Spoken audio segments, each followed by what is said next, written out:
आज हमने कहा उत्तराखंड की बड़ी खबरें। सबसे पहले बात करते हैं कोरोना अपडेट को लेकर। तो उत्तराखंड में कोरोना के 60 नए मामले सामने आए हैं, जबकि उत्तराखंड में कोरोना से एक मरीज की मौत हो गई। तो उत्तराखंड की हेल्थ बुलेटिन के अनुसार देहरादून जिले में 35 कोरोना मरीज मिले, जबकि हरिद्वार में 10, नैनीताल में 7, उधमसिंह नगर में 4, टिहरी में 2, पौड़ी में 2 संक्रमित मिले। अल्मोड़ा, बागेश्वर, चमोली, चंपावत, पिथौरागढ़, रुद्रप्रयाग और उत्तरकाशी जिले में कोई संक्रमित नहीं मिला। प्रदेश में एक कोरोना मरीज की मौत हो गई, जिसमें श्री महंत इंद्रेश हॉस्पिटल में 58 वर्षीय पुरुष ने कोरोना के इलाज के दौरान दम तोड़ दिया। प्रदेश में अब तक 1704 कोरोना मरीजों की मौत हो चुकी है। बढ़ रहा है कोरोना। 24 घंटे में रिकॉर्ड 26,291 नए मामले सामने आए हैं। तो देश में कोरोना संक्रमण फिर तेजी से फैल रहा है। अब 24 घंटे में रिकॉर्ड 26,291 नए मामले सामने आए हैं। वहीं 118 लोगों की मौत हो गई। 30 अप्रैल तक पूरी करें चारधाम यात्रा की व्यवस्थाएं। तो मुख्यमंत्री तीरथ सिंह रावत ने कहा कि चारधाम यात्रा देश दुनिया की आस्था का प्रमुख केंद्र है। आगामी चारधाम यात्रा के लिए 30 अप्रैल तक सभी व्यवस्थाओं को पूरा किया जाए। वह स्वयं कार्यों का स्थलीय निरीक्षण करेंगे। कार्यों में किसी तरह की शिथिलता बर्दाश्त नहीं की जाएगी। इस बार यात्रियों का होगा फोटोमेट्रिक पंजीकरण। तो इस बार चारधाम में आने वाले यात्रियों का फोटोमेट्रिक पंजीकरण किया जाएगा। इससे पर्यटन विभाग के पास प्रत्येक तीर्थ यात्री का फोटो के साथ पूरा रिकॉर्ड रहेगा। एलटी शिक्षक भर्ती परीक्षा की आवेदन तिथि 25 तक बढ़ाई। तो हाईकोर्ट ने एलटी सहायक अध्यापक परीक्षा के मामले में दायर जनहित याचिका पर सुनवाई के बाद फॉर्म जमा करने की तिथि 4 दिसंबर 2020 से बढ़ाकर 25 मार्च 2021 कर दी है। कोर्ट ने अधिक सेवा चयन आयोग से कहा कि बढ़ी हुई तिथि का प्रचार प्रसार करें, ताकि राज्य के पहाड़ी क्षेत्रों से अधिक युवा इस परीक्षा में शामिल हो सके।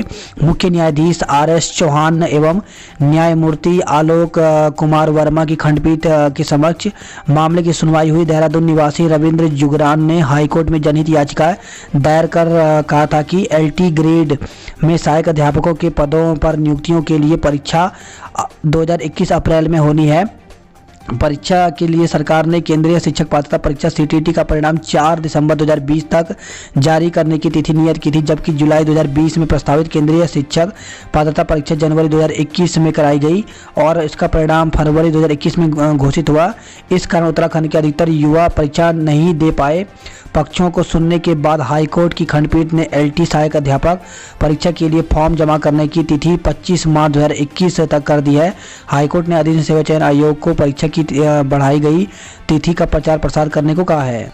तो उत्तराखंड हाईकोर्ट में जो यहाँ पे रिट डाली गई थी, इसमें इस प्रकार से यहाँ पे बताया गया था। अभ्यर्थियों का कहना था कि जो एग्ज़ाम है वो मई में कराया जाए, क्योंकि यहाँ पे समय नहीं मिल पा रहा है। लेकिन यहाँ पे कोर्ट में यहाँ पे साफ कह दिया है कि मई में जो है वो CBSE की बोर्ड की परीक्षाएं हैं, साथ ही उत्तराखंड बोर्ड के एग्ज़ाम हैं, जिस वजह से उनको एग्ज़ाम सेंटर नहीं मिल पाएंगे। तो मई से जून तक ये पेपर हैं बोर्ड परीक्षाओं के। इस वजह से जो फिलहाल जो LT की जो परीक्षा है वो 25 अप्रैल को ही यहाँ पर होगी। अब यहाँ पर देखना होगा कि लास्ट में यहाँ पर क्या निर्णय निकलता है, लेकिन अभी तक जो एग्ज़ाम की डेट दी गई है वो 25 अप्रैल ही है। उत्तराखंड के लाल मोहन शर्मा के हत्यारे को मृत्युदंड। तो साल 2008 के बाटला हाउस मुठभेड़ मामले में दिल्ली की साकेत कोर्ट ने सोमवार को दोषी करार दिए गए आतंकी आरिज खान को फांसी की सजा सुनाई है। कोर्ट ने इसे रेस्ट्रेट ऑफ रेयर केस माना और आरिज खान पर 11 लाख रुपए का जुर्माना भी लगाया है। शहीद शर्मा अल्मोड़ा जिले के तिमिलखाल गांव के रहने वाले थे। D.Ed विशिष्ट शिक्षा का रिजल्ट घोषित। तो राष्ट्रीय दृष्टि दिव्यांगजन सशक्तिकरण संस्थान देहरादून ने राष्ट्रीय स्तर पर दिव्यांग जनता के अंतर्गत दृष्टिबाधित प्रशिक्षण संस्थानों में पढ़ रहे छात्रों का परिणाम सोमवार को ऑनलाइन जारी कर दिया। बैंक कर्मियों की हड़ताल से सेवाओं पर असर। तो सार्वजनिक क्षेत्र में बैंकों की हड़ताल से सोमवार को देश भर के बैंकों में चेक क्लियरेंस सहित अन्य सेवाओं पर असर दिखा। नगद निकासी, जमा, ऋण प्रक्रिया जैसी सेवाएं भी प्रभावित हुई। नीट परीक्षा साल में एक बार ही आयोजित होगी। तो केंद्रीय शिक्षा रमेश पोखरियाल निशंक ने कहा कि MBBS में प्रवेश के लिए नीट परीक्षा इस साल सिर्फ एक बार ही होगी। सोमवार को लोकसभा में एक प्रश्न के उत्तर में केंद्रीय मंत्री ने यह जानकारी दी है। पिथौरागढ़ से खबर आई, नाबालिग से दुष्कर्म के दोषी को उम्र कैद की सजा। तो जिला सत्र एवं विशेष न्यायाधीश ने सोमवार को नाबालिग का अपहरण कर दुराचार करने के दोषी को आजीवन कारावास की सजा सुनाई है। जिले में वह पहला मामला है जब दुराचार के मामले में किसी दोषी को उम्र कैद और 10,000 जुर्माने की सजा सुनाई। न्यायालय ने पीड़िता को 8 लाख रुपए मुआवजा देने का आदेश भी राज्य सरकार को दिया है। वन बचाने को महिलाओं की मदद लेंगे। तो जंगलों में लगने वाली आग को नियंत्रित करने और वनों की सुरक्षा के लिए सरकार 5 महिलाओं को साथ लेकर योजना तैयार करेगी। आमिर खान ने सोशल मीडिया को अलविदा कहा। तो बॉलीवुड के मिस्टर परफेक्शनिस्ट आमिर खान ने सोशल मीडिया को अलविदा कह दिया है। सोमवार को उन्होंने अपनी आखिरी पोस्ट शेयर करते हुए अपने प्रशंसकों को इतना प्यार देने के लिए थैंक यू कहा। होटल में युवती की हत्या, जसपुर के युवक की तलाश। तो घंटाघर के समीप एम्बेसडर होटल में युवती की हत्या का सनसनीखेज मामला सामने आया है। युवती एक दिन पहले जसपुर निवासी युवक के साथ होटल में ठहरी थी। घटना के बाद से युवक फरार है, जिस पर हत्या का संदेह जताते हुए तलाश शुरू कर दी गई है। उपभोक्ता आयोग में अब ऑनलाइन दर्ज कराइए शिकायत। तो उत्तराखंड में उपभोक्ता अब घर बैठे राज्य या जिले के उपभोक्ता विवाद प्रतितोष आयोग से ऑनलाइन शिकायत दर्ज कर सकते हैं। होटल में युवती की हत्या, 7 ठहरा युवक फरार। तो घंटाघर के समीप एम्बेसडर होटल में युवती की हत्या का सनसनीखेज मामला सामने आया है। युवती एक दिन पहले जसपुर निवासी युवक के साथ होटल में ठहरी थी। पुलिस के अनुसार नुसरत उर्फ मुस्कान 22 वर्षीय पुत्री उस्मान निवासी एमडीडीए कॉलोनी डालनवाला अपने परिचित जावेद के साथ 2 साल से चंद्रबनी के किराए पर मकान में रहती थी। 14 मार्च की शाम को नुसरत घर से निकली थी लेकिन रात तक नहीं लौटी। 15 मार्च की सुबह 10 बजे जावेद ने नुसरत की बहन जीनत और जीजा वसीम निवासी जेंट प्लॉट से संपर्क किया और नुसरत के घर पर नहीं आने की बात बताई। परिजनों ने मिलकर खोजबीन की। उन्हें पता चला कि एक ऑटो ने नुसरत का गांधी पार्क के सामने उतारा था। परिजनों ने ऑटो वाले से संपर्क किया, जिस पर उसने नुसरत के एम्बेसडर होटल जाने की बात कही। परिजनों ने होटल पहुंचकर नुसरत के आने की बात पूछी लेकिन वहां के कर्मचारी ने युवती के नहीं आने की बात कही। होटल प्रबंधक के सीसीटीवी फुटेज नहीं दिखाने पर परिजनों ने हंगामा किया और पुलिस से शिकायत करने की बात कही।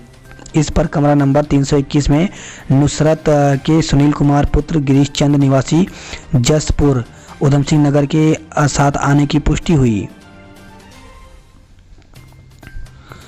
आखिर होटल कर्मियों ने क्यों छुपाया युवती के आने का राज? तो आखिर क्यों होटल प्रबंधक ने युवती के आने से बार बार इनकार किया? ऐसी क्या बात थी जिससे होटल प्रबंधक को बड़ा राज खोलने का डर था? एक सप्ताह के भीतर दूसरा हत्याकांड। देहरादून में एक सप्ताह में 2 हत्याओं से कई सवाल खड़े हो गए हैं। 9 मार्च को सैसपुर के शंकरपुर में 6 साल के अभय पुत्र पप्पू की अपहरण के बाद हत्या कर दी गई थी। आरोपियों ने 10 लाख की फिरौती मांगी थी। यह मामला अभी ठंडा भी नहीं हुआ था कि अब 14 मार्च की रात को पुलिस चौकी धारा के समीप होटल में युवती की लाश मिलने से हड़कंप मच गया है। दून में महिला धावक से छेड़छाड़। तो राजधानी में महिला सुरक्षित नहीं है। घर से आते जाते युवतियों को छेड़छाड़ का शिकार होना पड़ रहा है। दून पुलिस ने 3 मुकदमे अलग अलग प्रकरणों में दर्ज कर जांच शुरू कर दी है। सीएम के निर्देश पर तोता घाटी से यातायात रोका। तो ऋषिकेश श्रीनगर मार्ग के बीच तोता घाटी में पहाड़ों से लगातार गिर रहे मलबे की वजह से यातायात को बंद कर दिया गया है। मुख्यमंत्री त्रिवेंद्र सिंह रावत ने इसके आदेश दे दिए हैं। अगले आदेशों तक इस क्षेत्र में यातायात पूरी तरह से बंद रहेगा। मालूम हो कि ऋषिकेश बद्रीनाथ राष्ट्रीय राजमार्ग 58 पर तोता घाटी में सड़क चौड़ीकरण और निर्माण का काम तेजी से चल रहा है। नौकरी 1% को भी नहीं और रजिस्ट्रेशन 80,000 के पार। तो रोजगार पाने की उम्मीद में पिछले 6 महीने में करीब 80,000 बेरोजगार उपनल में रजिस्ट्रेशन करवा चुके हैं लेकिन रोजगार 1% को भी नहीं मिला है। रोडवेज बस का ब्रेक फेल, बाल बाल बचे भोरियाल। तो दिल्ली से रानीखेत जा रहे रोडवेज बस के सोमवार दोपहर राती घाट के समीप रामगढ़ पुल पर ब्रेक फेल होने से बस ने एक के बाद एक 4 कारों को पीछे से टक्कर मारकर बुरी तरह क्षतिग्रस्त कर दिया। इसमें एक कार प्रदेश के पूर्व स्वास्थ्य मंत्री एवं कपकोट विधायक बलवंत सिंह भोरियाल की भी थी। टक्कर इतनी जबरदस्त थी कि विधायक की कार पुल की रेलिंग में जा फंसी और नदी में गिरने से बाल बाल बच गई। गनीमत रही कि हादसे में किसी भी व्यक्ति को चोट नहीं आई। महिला मित्र को लेकर हुए विवाद में हुई थी राजेश रतूड़ी की हत्या। तो नई टिहरी से खबर है, रेंडोल गांव के राजेश रतूड़ी की हत्या का खुलासा पुलिस ने कर दिया है। पुलिस का दावा है कि राजेश के शव मिलने के एक सप्ताह के भीतर पुलिस ने तत्परता के साथ हत्या का खुलासा कर दिया। हत्या आरोपी गंभीर सिंह उर्फ गम्मा और मृतक राजेश के बीच महिला मित्र को लेकर हुए विवाद को लेकर हत्या हुई थी। उत्तरकाशी में जल्द होगी एनडीआरएफ की तैनाती। हल्द्वानी से खबर है, जेल में बंदी की मौत पर हत्या का शक। तो हल्द्वानी जेल में बंद विचाराधीन कैदी की मौत मामले में नया मोड़ सामने आया है। सोमवार को बंदी की पत्नी हल्द्वानी कोतवाली पहुंची और जेल में तैनात 4 बंदी रक्षकों पर पति की हत्या का आरोप लगाया। आरोप है कि जिस दिन काशीपुर से उसके पति को हल्द्वानी जेल में लाए थे उस दिन उसके पति ठीक थे, लेकिन यहां पर उनके साथ मारपीट की गई। उस वक्त जेल में बंद एक बंदी ने भी इस घटना को सत्य बताया है। पानी को परेशान लोगों ने जल संस्थान को घेरा। तो हल्द्वानी से खबर आई है, हल्द्वानी में गर्मी की दस्तक से पहले पानी का संकट पैदा हो गया है। एक सप्ताह से पानी संकट से जूझ रहे पॉलीसीट, तुलसी नगर, मुखानी क्षेत्रों की गुस्साई जनता ने सोमवार जल संस्थान में प्रदर्शन कर अधिशासी अभियंता का घेराव कर पानी देने की मांग की। तुम किताबें पढ़ो, मैं जनता के चेहरे पढ़ूंगा। तो मुख्यमंत्री तीरथ सिंह रावत ने कहा, मैंने अफसरों को साफ कह दिया है कि तुम किताबें पढ़ो और मैं जनता के चेहरे पढ़ूंगा। मुझे काम चाहिए, रिजल्ट चाहिए, वक्त कम है और चुनौती बड़ी है। बद्रीनाथ हाईवे पर तोता घाटी में 31 मार्च तक वाहनों की आवाजाही बंद कर दी गई है। कुंभ मेला क्षेत्र में घुसा हाथी, मची भगदड़। तो कुंभ मेला क्षेत्र में बनी अस्थायी होमगार्ड लाइन के पास रविवार रात जंगली हाथी घुस गया। हाथी को देखकर भगदड़ मच गया। लोगों ने इधर उधर भागकर जान बचाई। करीब 20 मिनट तक हाथी मेला क्षेत्र में रहा। तीरथ और कौशिक का जोरदार स्वागत, लेकिन रैली से शहर हुआ जाम। तो स्वागत रैली में ट्रक पर सवार सीएम तीरथ सिंह रावत, भाजपा प्रदेश अध्यक्ष मदन कौशिक व अन्य नेता शामिल रहे। होटल में युवती की हत्या, साथ ठहरा युवक गायब। तो राजपुर रोड स्थित होटल एमेस्टर के कमरे में मिला शव। मुस्कान और जावेद। ट्रेन हादसे के बाद यात्रियों ने मांगा 25 लाख का मुआवजा। तो नई दिल्ली देहरादून शताब्दी एक्सप्रेस हादसे के बाद यात्रियों ने आग से हुए नुकसान के एवज में मुआवजा मांगा है। रेलवे अधिकारियों के मुताबिक 19 यात्रियों ने 25 लाख रुपए का नुकसान होने की बात कही है।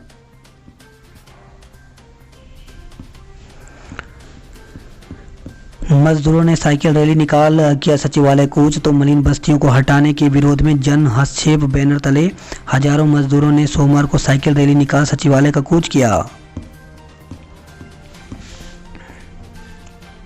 बात करते हैं जॉब अलर्ट को लेकर के। तो जूनियर असिस्टेंट सहित कई पदों पर मौका। तो 30 पदों पर भर्ती निकली हुई है, जिसके लिए ऑफिशियल वेबसाइट पर जाकर के आवेदन कर सकते हैं। आवेदन विज्ञप्ति प्रकाशित होने के 30 दिन के भीतर करना होगा। योग्य अभ्यर्थी जल्द करें आवेदन। तो केंद्रीय विद्युत अनुसंधान संस्थान में 21 पदों पर भर्ती निकली हुई है, जिसके लिए 5 अप्रैल तक ऑनलाइन आवेदन कर सकते हैं। दिल्ली सब ऑर्डिनेट सर्विस सिलेक्शन कमीशन में 1809 पदों पर भर्ती निकली हुई है, अलग अलग पदों पर। इसके लिए ऑफिशियल वेबसाइट पर जाकर के 14 अप्रैल तक आवेदन कर सकते हैं। लैब असिस्टेंट सहित कई पद रिक्त 11 पदों पर भर्ती निकली हुई है, जिसके लिए ऑफिशियल वेबसाइट पर जाकर के 17 अक्टूबर को इसकी लिखित परीक्षा होगी। तो विज्ञप्ति प्रकाशित के 60 दिन के भीतर आवेदन कर सकते हैं। कोरोना वायरस की दहशत में बीता 1 साल। तो 15 मार्च 2020 को देहरादून में मिला था पहला मरीज। सबसे पहले एफआरआई में हुआ था लॉकडाउन। छात्रों ने फूलदेई के गीतों से मुहा मन। तो धात संस्था की ओर से फूलदेई पर्व को बच्चों की रचनात्मक का फोरम बनाने के लिए सोमवार को अभियान की शुरुआत की गई। गोपेश्वर से खबर है, विधायक को काले झंडे दिखाने सेरा बाजार पहुंचे आंदोलनकारी। तो सेरा मोख मल्ला सड़क के शिलान्यास के लिए थराली विधायक मुन्नी देवी के प्रस्तावित कार्यक्रम को देखते हुए 1.5 लेन सड़क निर्माण की मांग कर रहे आंदोलनकारी काली झंडे लेकर सेरा बाजार पहुंच गए। महंगाई और बेरोजगारी दे रही भाजपा। तो पत्रकार वार्ता में बोले कांग्रेस प्रदेश प्रभारी देवेंद्र यादव। बात करते हैं हरिद्वार की खबरों की। तो निजीकरण के खिलाफ बैंक कर्मियों ने बोला हल्ला। तो हरिद्वार से खबर आई है, वहीं हरिद्वार से खबर आई है, अब एक दिन में बनेंगे 42 ड्राइविंग लाइसेंस। तो परिवहन विभाग की ओर से बढ़ाई गई लाइसेंसों की संख्या का लाभ फरियादी बुधवार से उठा सकेंगे। 5.40 वर्ग फीट में बनेगा छावनियां। तो बैरागी अखाड़ों को कोठार, भंडार, बिजली, पानी, शौचालय उपलब्ध कराएगा मेला प्रशासन। सुबह 7 के बाद हर की पौड़ी नहीं जा सकेंगे श्रद्धालु। तो 12 अप्रैल को होने वाले शाही स्नान पर सुबह 7 बजे के बाद आम श्रद्धालु स्नान नहीं कर पाएंगे। इसके साथ ही श्रद्धालुओं को अन्य घाटों पर स्नान करने के लिए पुलिस प्रेरित करेगी। मेला क्षेत्र में 27 पार्किंग स्थलों की हुई ड्रोन मैपिंग। बात करता है हल्द्वानी नैनीताल खबरों की। तो हड़ताल से 300 करोड़ का कारोबार प्रभावित। तो निजीकरण के विरोध में बैंक कर्मियों का प्रदर्शन। वही खबर है हल्द्वानी से, सुशीला तिवारी अस्पताल में नवजात की मौत। तो सुशीला तिवारी अस्पताल में चल रहे SNCU में हालात सुधरने का नाम नहीं ले रहे हैं। यहां भर्ती बागेश्वर की एक नवजात ने इलाज के दौरान सोमवार को दोपहर में दम तोड़ दिया। परिजनों ने डॉक्टरों और कर्मियों पर लापरवाही का आरोप लगाया है।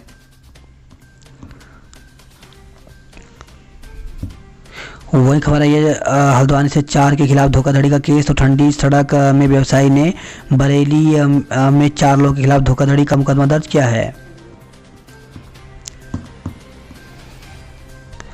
कोरोना का खतरा बरकरार, नियम तार तार, सामाजिक दूरी और मास्क से दूर हो रहे हैं लोग।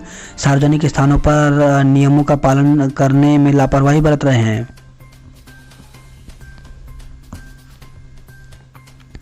दिन में दौड़ हुई, शाम को भर्ती स्थगित। तो नैनीताल जिला सहकारी बैंक की चतुर्थ श्रेणी कर्मचारी पदों के लिए चल रही भर्ती प्रक्रिया शासन ने अगले आदेशों तक स्थगित कर दी है।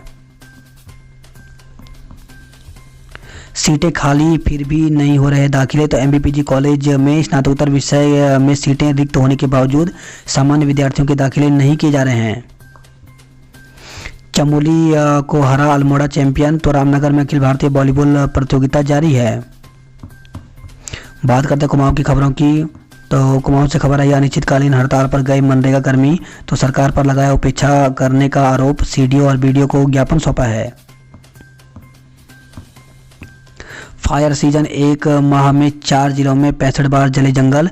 तो वन विभाग ने बारिश नहीं होने की वजह बताई है।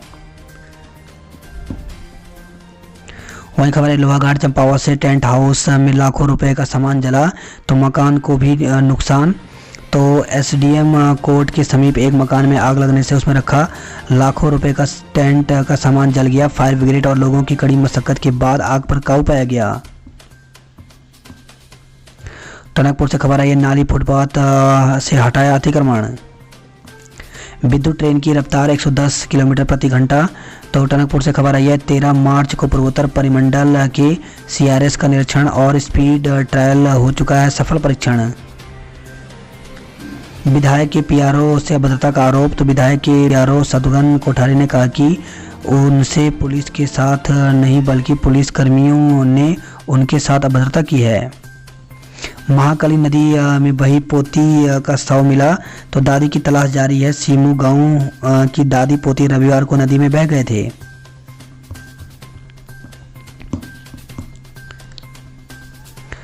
रंग बिरंगी होगी 24,000 लोगों की होली। तो समाज कल्याण विभाग ने जारी किया पेंशन की राशि। निःशुल्क कोचिंग सेंटर का हुआ शुभारंभ। तो संकल्प पर्वतीय संस्था ने बनवसा में संकल्प कोचिंग सेंटर का शुभारंभ किया। बात करते उधम सिंह नगर की खबरों की। तो खटीमा से खबर आई, नकली नोट जमा करने के मामले में हुई सजा। तो 10,000 अर्थदंड अदा न करने पर 3 माह का अतिरिक्त कारावास भोगना होगा। पंतनगर विश्वविद्यालय के वैज्ञानिकों ने इजाद की सोयाबीन की नई 2 किस्में। तो जीवी पंत कृषि एवं प्रौद्योगिकी विश्वविद्यालय ने के वैज्ञानिकों ने सोयाबीन की 2 नई किस्में विकसित की हैं जो कि 10-15% अधिक उत्पादन देंगी। पंतनगर विश्वविद्यालय में प्रवेश के लिए ऑनलाइन आवेदन प्रक्रिया शुरू। तो UG, PG और PhD के लिए 30 अप्रैल तक की तिथि निर्धारित की गई है। तो जीवी पंत कृषि एवं प्रौद्योगिकी विश्वविद्यालय में वर्ष 2021-22 के लिए UG, PG, PhD, MCA, MTech आदि के लिए प्रवेश होने वाली प्रवेश परीक्षा के आवेदन की प्रक्रिया ऑनलाइन शुरू हो गई है। 30 स्वर्ण पदकों के लिए देश भर से पहुंचे 537 तलवारबाज। तो 3 दिवसीय राष्ट्रीय तलवारबाजी प्रतियोगिता का शुभारंभ हुआ है।